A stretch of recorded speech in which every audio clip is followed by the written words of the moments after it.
Good morning again. And I am super excited for today because the story might be my most favorite story in all of Scripture. And I don't know, I don't know, we'll get into it, I guess, right? That's what we're going to do here in the next 30 minutes or so.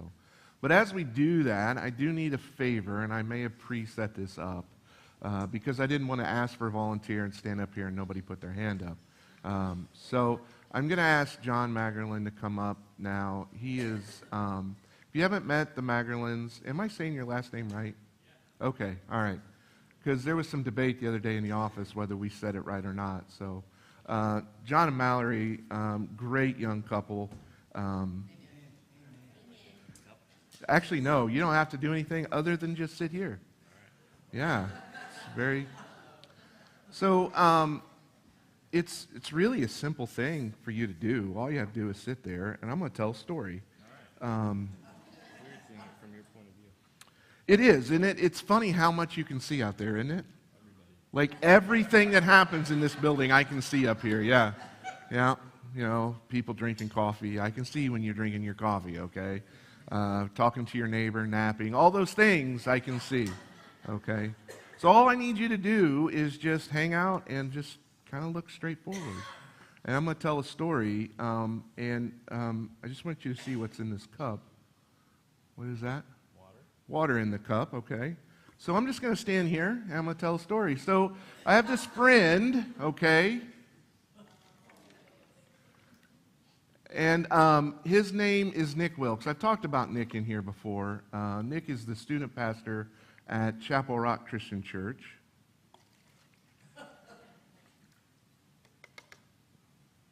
A lot of trust here, you know.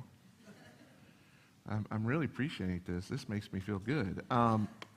And so Nick was one of these guys that I did a lot of camping with. If I've done like backcountry camping, what I mean by that is you hike in with everything that you have, and if you have to go to the bathroom, without giving too many details, you have to dig a hole, right? Like that's kind of the camping that I'm talking about here. And Nick was one of those guys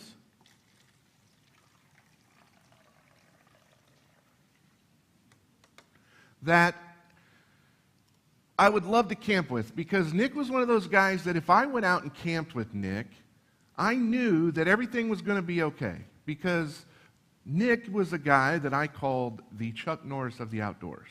Okay, there was very little things that he could do while we were camping, and one of the things we used to do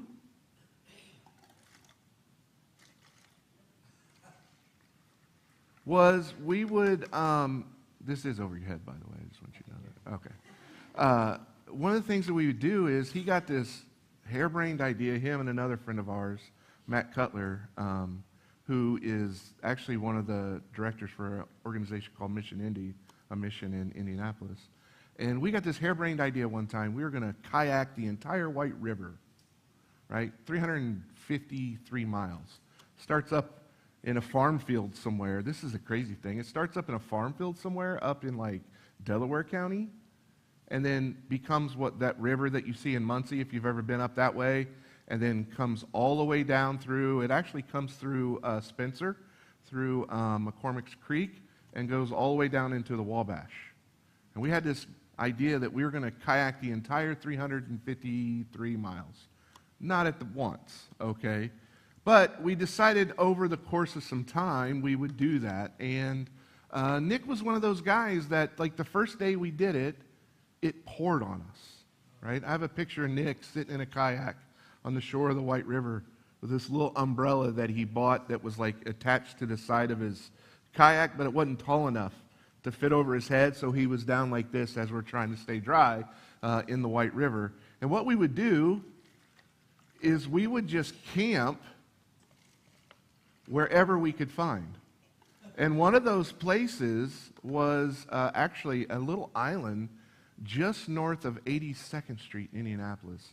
So we're camping on this island, like we're eating our little dehydrated meals, you know, and then we look over and we see the sign for like Ocean Air Seafood Restaurant, which is one of the top seafood restaurants in Indianapolis, right? It was really cool. But Nick, the reason why I like camping with Nick is because with Nick, I never got nervous unless Nick got nervous.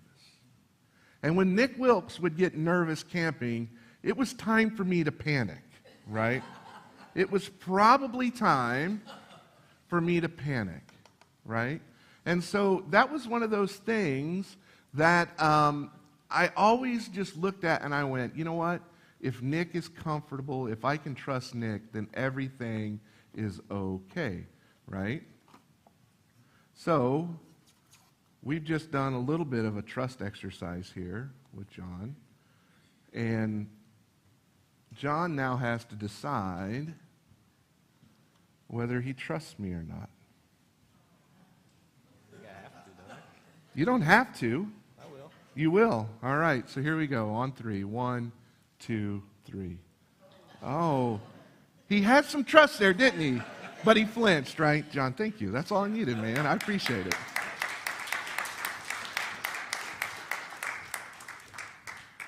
You know, there's a lot of trust that comes within something like this. No, not at all, right? Not at all. But the good thing is for us in our lives, we have somebody that we can trust without a doubt. It's still not easy sometimes. There are going to be a lot of times where we're trusting God and the cup's going to be tilted and we're going to flinch still.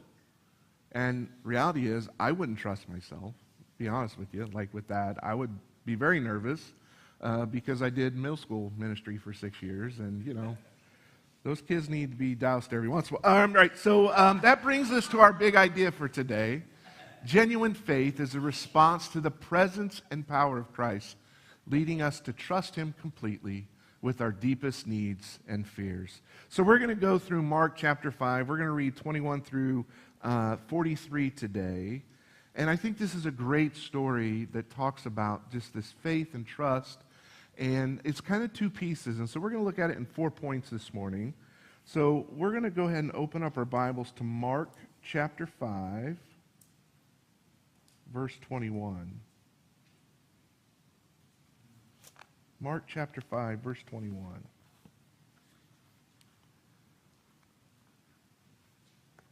Such a beautiful story. So let's go ahead and get into it. And when Jesus had crossed again in the boat to the other side, a great crowd gathered about him, and he was beside the sea. Then came one of the rulers of the synagogue, Jairus by name, and seeing him, he fell at his feet and implored him earnestly, saying, "My little daughter is at the point of death. Come and lay your hands on her, so that she may be made well and live." And he went with him, and a great crowd followed him and thronged about him. So we see this kind of first point here, and that's this idea that desperation can drive our faith, right? Desperation in a moment drives our faith. This point of the story where Jairus comes to Jesus, a synagogue ruler, a Jew, very much a Jew as Jew could be, coming to Jesus in this desperation for this plea of help about saving his daughter. And within that, with his faith, he knew where to go, didn't he? His faith helped him know where to go. His faith helped him move in the direction of Jesus. His faith helped him go to the correct person. Have you ever been in, some of you are parents, grandparents, you're going to know what I'm talking about here. Some of you are younger, your kids, you know what I'm going to talk about too, but on a different level, okay? Is there anything better as a parent than when your kid comes to you for help? Okay, that's kind of a loaded question, I know, all right? Sometimes maybe not, like, Dad, buy my car. Nope. But there are moments in life where your child will come to you, and it's like they know they need help. They know that there's something that they need help with, and it's instead of going to their friends or going to whoever, you're the person that they come to. Or maybe as a child, and you're in this moment where you're desperately needing some sort of help. And you're like, you know what? I know who to go to. I go to one of my parents. And it's a beautiful thing. A few weeks ago, Adam called me. Actually, he does this thing where he texts. He's like, "Hey, can you call me when you get a chance?" I'm like, "Yeah." So I call him up right away, actually, and he is, I guess he would be a year next month as a student pastor, okay? 1 year down for him as a student pastor next month. And he called me and he said, hey, I have some advice I need from you. I have some questions about this situation that I'm in, and can you help me out? And so I listened to him, and we talk, and I don't know, we probably talked about an hour, and just helping him navigate some of these difficult times in his ministry, right? And the reality is, in any ministry, that's not, it's not work 1 day a week, and everything's butterflies and rainbows, right? Sometimes it can be very stressful. Sometimes it can be very difficult. And a lot of times, because emotion is involved in it, it can cause some difficulty between people. And so Adam came to me and asked for that help, which made me feel like $1 million, right? Like, it made me feel so good, because he's like, you know what? He has a bunch of youth minister friends, guys his age. And he has his student pastor that he could call, Nick Wilkes, who we talked about earlier. But he called his dad. And in this situation, Jairus is calling his dad. He's calling his dad. It's a desperate plea. And through this faith, it's made known that Jairus trusts Jesus. Jairus trusts Jesus in his darkest time, at his moment of greatest need. He trusts Jesus. So where do we go in our dark times? Where do we go in our moments of the greatest need that we have? I'd like to say that we always go to Jesus, but I'm not sure that would be true. Because sometimes we allow the things of the world to drive us and pull us into those ways, and with their promise that this is going to work for you. This thing is going to fix your problem. This is going to be what you need. And we dive down into those things. And sometimes those things are sinful. Sometimes those things are sinful. We step into immoralities, all kinds of different things. Well, my spouse is not meeting the needs that I have, so I'm going to go over here and try to get those needs met. Or this thing has got me so stressed out that I don't know what to do with it, and so instead of going to Jesus and trying to figure this out, I'm going to step into substance and allow that to numb the pain. Look, this is where we go sometimes. We go to these other things to fulfill the need that we have when it can't be fulfilled by anything but Jesus. And we do that sometimes because we're going through this tough time and we go, you know what? I deserve this.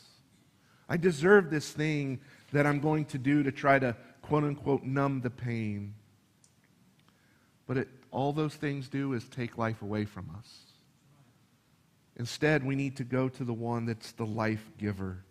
And Jesus wants us to approach him in this way. He wants us to call him up and say, look, I don't know what to do here. You're the only place I can turn.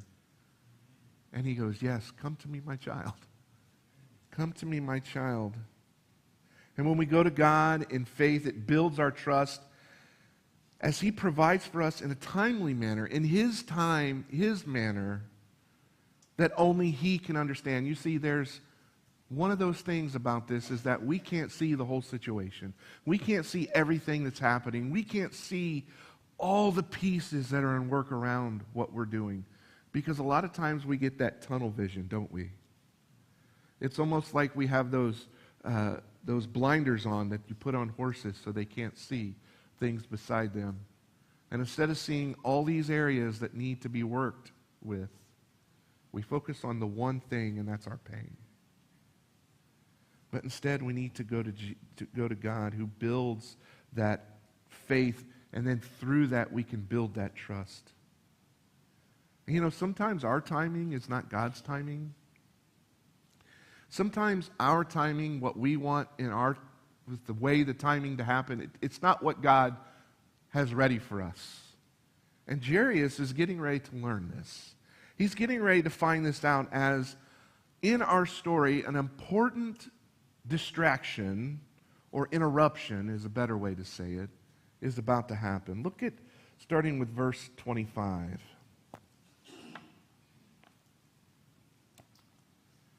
And there was a woman who had a discharge of blood for 12 years, and who had suffered much under many physicians, and had spent all that she had, and was no better, but rather grew worse. She had heard the reports about Jesus, and came up behind him in the crowd, and touched his garment. For she said, "If I touch even his garment, I will be made well." And immediately the flow of blood dried up, and she felt in her body that she was healed from her disease. This brings us to our second point this morning. Determination displays faith. So this woman who, and some other texts will say hemorrhaging. All we know is that for 12 years she had a very serious disease. And every doctor she went to, nobody could make it better. And as a matter of fact, they just made it worse. And my guess is some of us have been in situations like that where we feel like we keep trying to fix something and it doesn't fix itself, or what we're doing doesn't fix it, and we just continually go through this. I mean, and this woman has spent all of her money with physicians trying to get the cures that she needs. And so for us today, that would be something like going to all these kind of untraditional medicines, right? That would be kind of what this would be in this sense. But the difference here is that she never got better, only grew worse. And she was desperate to try anything, because at this point in Scripture, back in Leviticus and Numbers, a disease like this would make her unclean, okay? And there were certain things that made you unclean. As you could imagine, the Pharisees warped the thought of what this meant to be.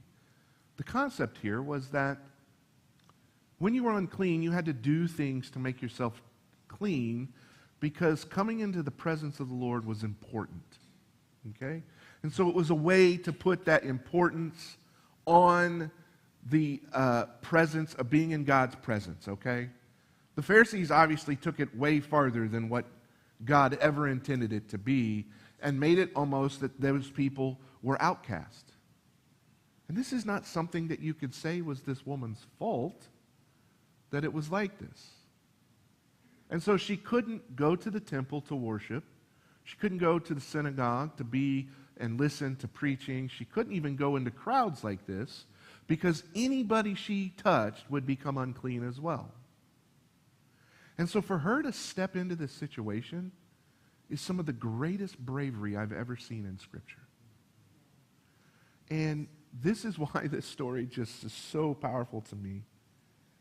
Because without talking to Jesus, without walking up to him, without telling him what she needed, she trusted, she had a faith that was displayed by just wanting to get just close enough to touch the hem of his garment.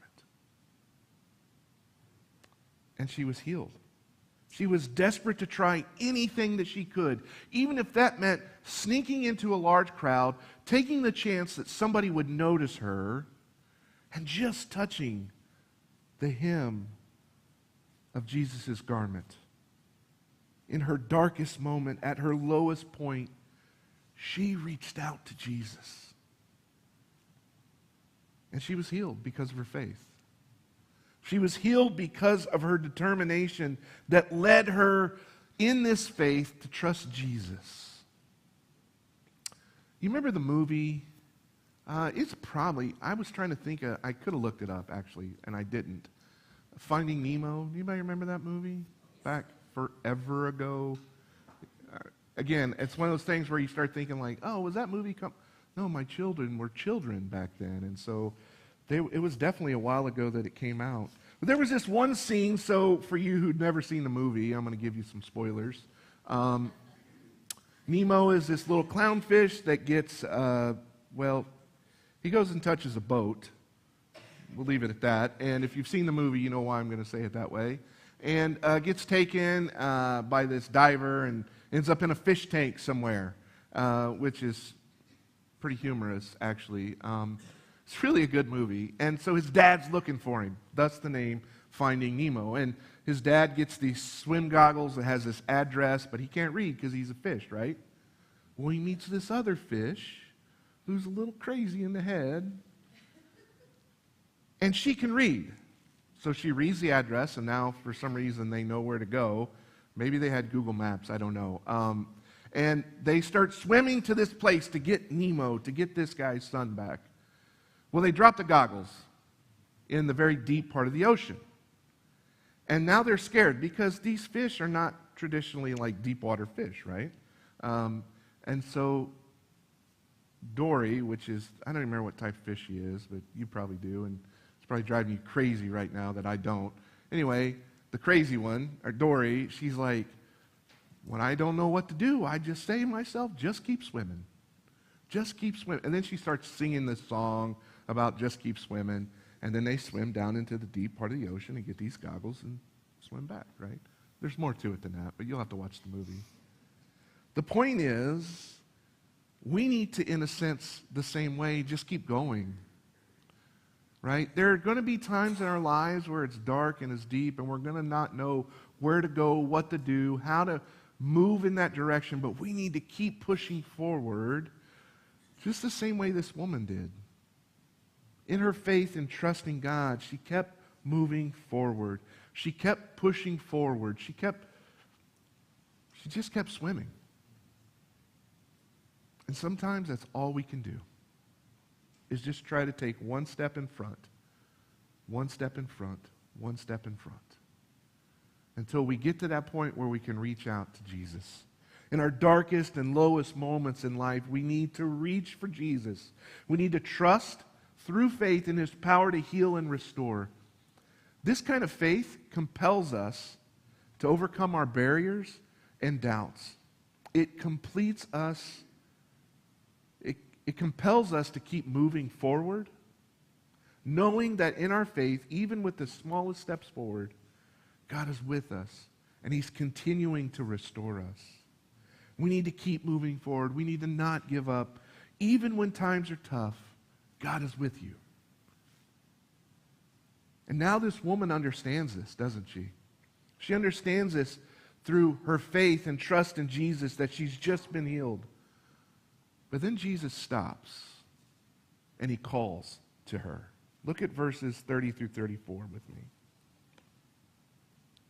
And Jesus, perceiving in himself that power had gone out of him, immediately turned about in the crowd and said, "Who touched my garments?"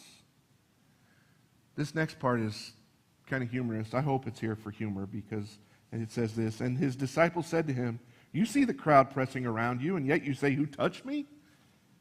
And he looked around to see who had done it. But the woman, knowing what had happened to her, came in fear and trembling and fell down before him and told him the whole truth. And he said to her, "Daughter, your faith has made you well. Go in peace and be healed of your disease." So Jesus is in this large crowd, and by now we know that Jesus was followed by a lot of people. And he feels, and I don't know how this works, okay? I just want to clarify that real quick. Like, is it like a power left Jesus, or is it just he knew because he knows everything, or is it, like, I don't know, all right? Whatever it was, he stopped, and he says, "Who touched me?" Well, reality is Jesus knew who touched him, didn't he? He knew, but that wasn't the point of what this story is. It wasn't about him knowing. It was about the woman at this moment. And then this large crowd is around him. I mean, I remember one time I went to this race, and they were trying to push us all through this one section where, you know, the crowd is this wide, and they want you to go through a hole this big, and everybody's pushing, and you feel like you're going to get trampled at any moment. There's a lot of people touching you, okay? And my guess is that a lot of people were trying to get to Jesus in these moments, to touch him, to do whatever. And in those moments, everybody's touching Jesus, and then for him to stop and go, "Who touched me?" And the disciples, even though it's kind of funny because of how they said it, I mean, it's true. That's probably what I would have said, been like, what? Like, look at all these people, Jesus. Like, you're asking who touched you? 1, 2, 3. Like, you could just... But Jesus was talking about a different kind of touch, wasn't he? He was talking about a different kind of touch. And his question was not directed at the disciples. His question was not directed at the crowd. His question was directed to the woman. His question was directed to the woman. And that declaration develops faith. That declaration develops faith because now this woman has a connection to Jesus with something more than just healing, doesn't she? It's a declaration of faith that develops a relationship with Jesus. And not only that, all these people now know what happened. And so it's a testimony to them as well. That declaration of faith through Jesus is also a testimony to people around to see what God is doing in their life. We have that opportunity here. Why do we need to be together on a regular basis? Because the testimony of God's work in our lives is important to each other. Amen.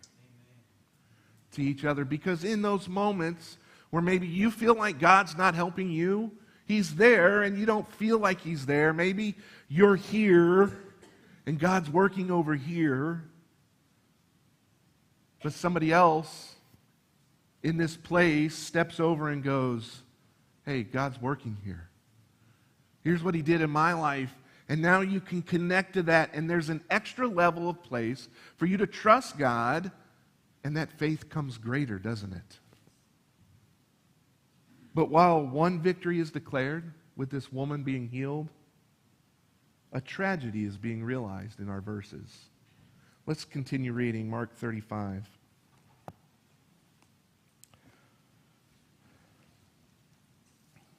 While he was still speaking, there came from the ruler's house someone who said, your daughter is dead. Why trouble the teacher any further?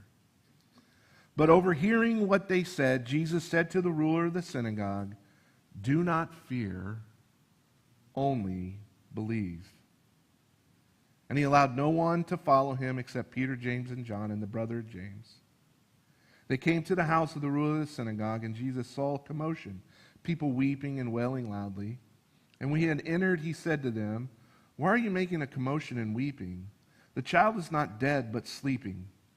And they laughed at him. That's a mocking laugh, by the way. But he put them all outside and took the child's father and mother and those who were with him and went in to where the child was. And taking her by the hand, he said to her, Talitha Kuma, which means, little girl, I say to you, arise. And immediately the girl got up and began walking, for she was 12 years of age. And they were immediately overcome with amazement. And he strictly charged them that no one should know this and told them to give her something to eat. That leads us to our fourth point this morning. Defeat was delayed by faith. All this is happening around Jairus. My guess is, as a parent, if I needed something for my kid right now, I would be doing everything I can to get those people to my kid.